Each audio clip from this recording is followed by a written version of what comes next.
Gadis itu amat pemalas, tak pernah membantu ibunya melakukan pekerjaan-pekerjaan rumah. Kerjaannya hanya bersolek setiap hari. Segala permintaannya harus dituruti. Setiap kali ia meminta sesuatu kepada ibunya harus dikabulkan, tanpa mempedulikan keadaan ibunya yang miskin. Setiap hari harus membanting tulang mencari sesuap nasi.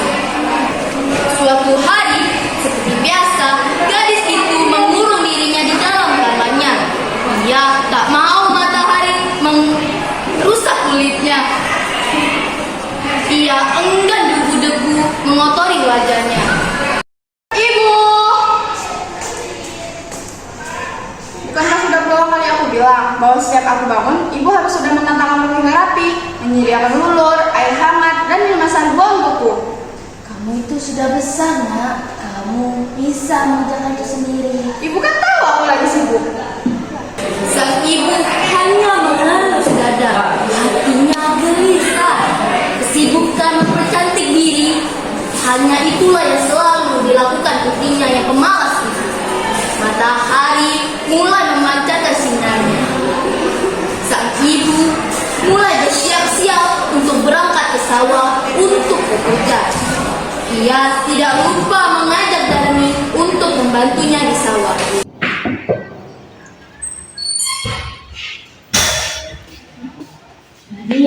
Dia bantu ibu bekerja di sawah. Tidak, Bu. Nanti kalau buku dan milikku kotor gimana? Apakah kamu tidak kasihan sama ibunya? Ini saya lagi dandan, Bu. Akhirnya sang ibu pergi ke sawah sendirian. Setelah ibu pulang dari sawah, Darmi langsung menghampirinya.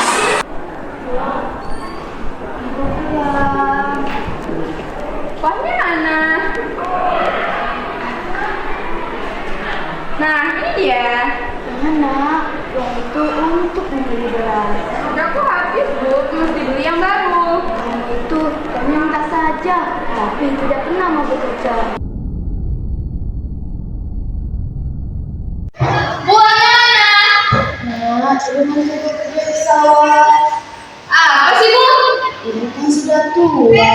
Jika ibu kehidupan Tuhan, maka ibu tak membuat lagi yang bisa masuk diri sendiri. Itu orang miskin. Kita perlu bekerja untuk mencari makan. Siapa suruh jadi orang miskin? Lagi pula, aku tidak mau hidup kamu jadi buku.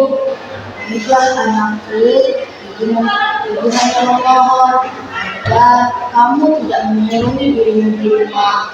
Kenalilah lingkunganmu agar ibu tenang suatu saat dipanggil oleh Tuhan.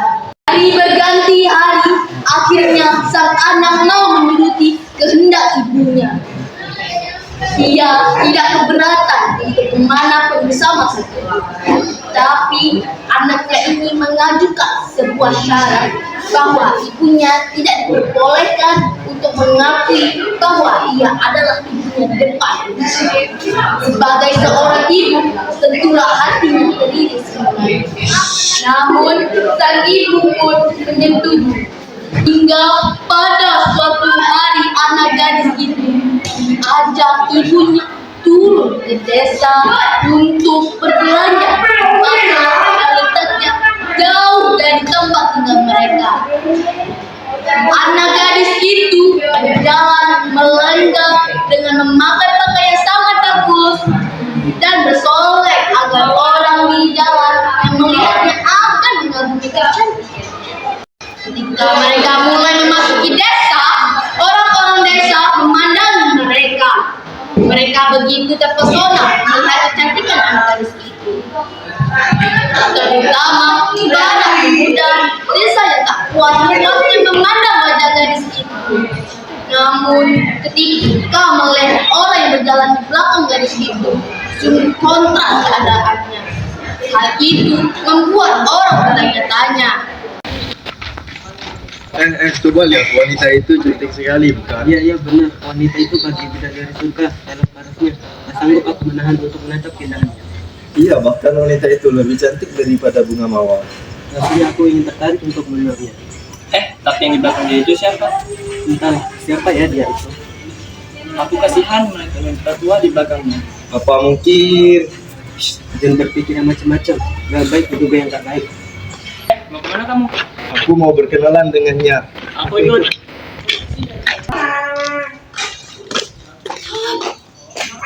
Hai Nona, siapakah yang berjalan di belakangmu? Apakah itu ibumu? Bukan. Dia itu budakku. Hai Nona, yakin dia bukan ibu? Bukan. Sudah aku bilang kalau dia itu budakku. Pergi sana.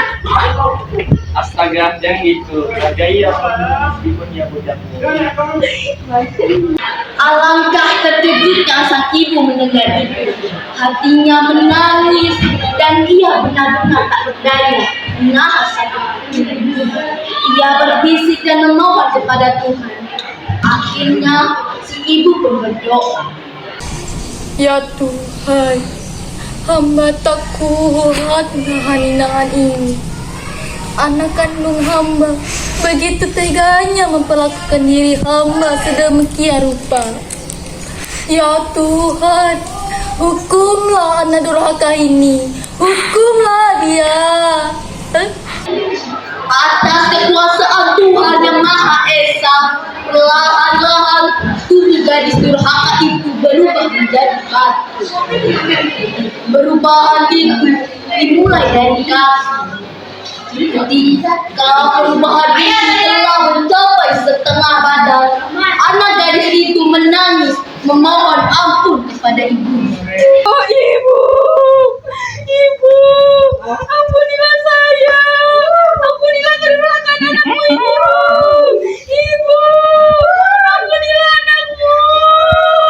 Maafkan ibu. Ibu. Anak gadis itu terus melangkah dan menangis memohon kepada ibunya. Akan tetapi semuanya telah terlambat. Seluruh tubuh gadis itu akhirnya berubah menjadi batu. Sekalipun menjadi batu, namun orang dapat melihatnya bahwa kedua matanya masih berbinar dari mata, seperti sedang menangis. Oleh karena itu, batu yang berasal dari gadis yang mendapat kutukan ibunya itu disebut batu menangis. Sakti manifest di ujung halang, mata kita sambut bicara, memang terkunci